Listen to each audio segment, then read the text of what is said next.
Ayan guys, so ang iluluto natin ngayon is magsigang tayo ng pork ribs. Tingnan niyo ang ganda ng ribs na nabili ko. Hindi siya masyadong makapal ang grease niya.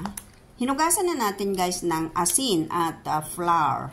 And then second hinugasan natin linagyan natin ng lemon para matanggal yung Yung ribs na ito or pork kung magsigang tayo, usually i-blanch muna natin para matanggal yung Pero ito, okay lang na hindi. Pero, sige, i-blanch lang natin.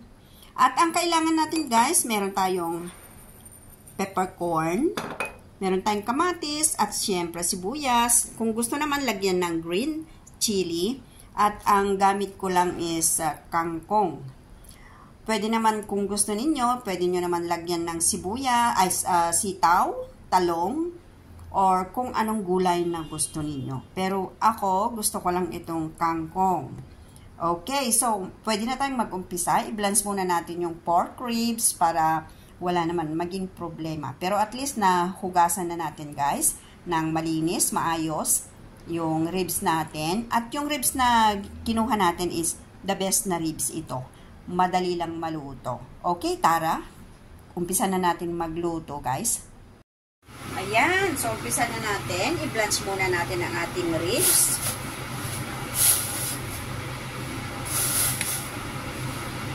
Alam nyo kung bakit 4 lang guys? Kasi ako lang naman enough na yan. Baka 2 beses, 3 beses pa rin uubusin.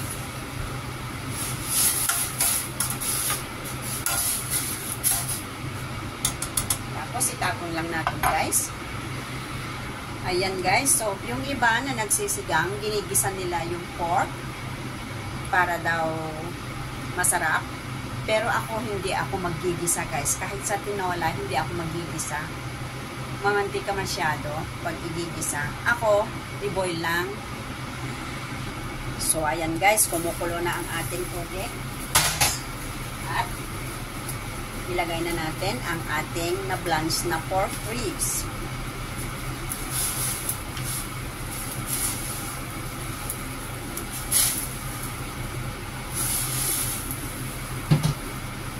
Sunod na din natin guys, ilagay ang ating paminta,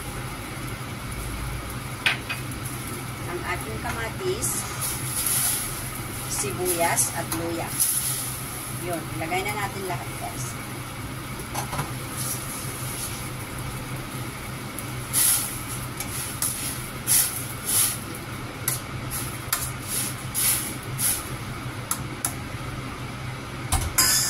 Takpan natin para maluto ang ating ribs hanggang sa lumambot. Na natin guys, hanggang sa lumambot. Mabilis lang yan dahil yung ribs na ginamit natin is yung masarap at yung best na ribs. Yung ginagamit ba sa barbecue. So ayan, takpan natin hanggang sa maluto guys.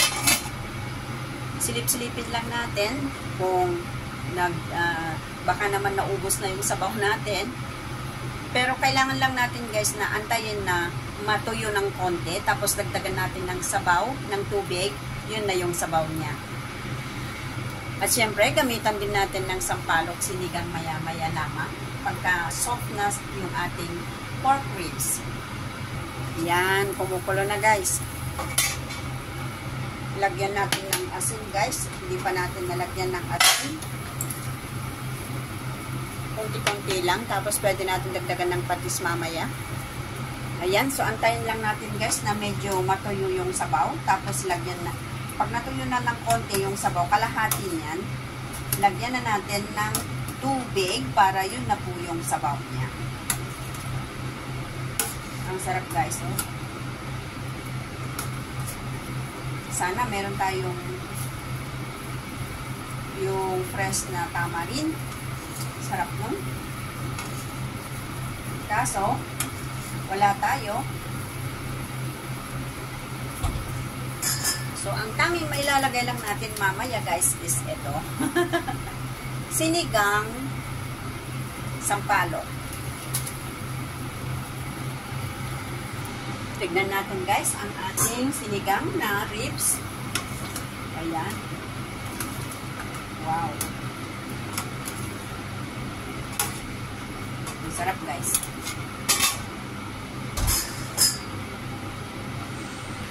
Ayan guys, nangalahati na ang sabaw. Pwede na natin lagyan ng tubig. Para yun na yung final na sabaw natin. Ayan.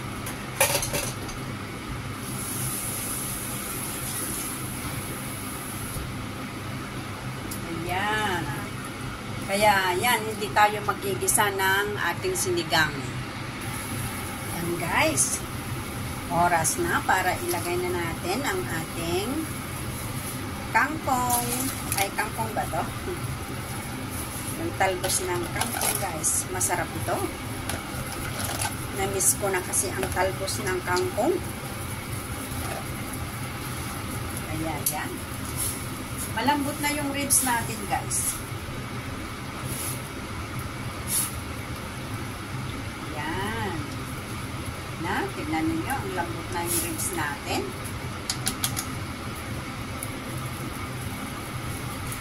Yan, ang sarap ng sinigang na pork ribs. And then guys, ilagay na natin ang ating mahiwagang sili. Yan, kasi hindi daw masarap yung sinigang kung walang sili. Ba, ang dami Ang lalaki pa. Ito guys, yung nagpapagana sa ating pagkain. Yung diet. Ay, nako, hindi na naman natin makontrol ang ating diet pag ganito ang ulam. O, di ba guys? Sarap. Pero guys, okay lang. Huwag natin damihan yung kanin, di ba? At ngayon guys, dahil malapit nang maluto, timplahan natin ng ating, siyempre ang ating Lawrence patis. Wow, sarap. At syempre guys, huwag natin kalimutan ang ating sampalok mix, sinigang mix. Wow, sarap. Sarap guys. Ayun. Ang Pinoy food. Ang sarap. Okay, tara na. Kain na tayo guys. Ayan ang ating sinigang na pork ribs. Kain na tayo guys.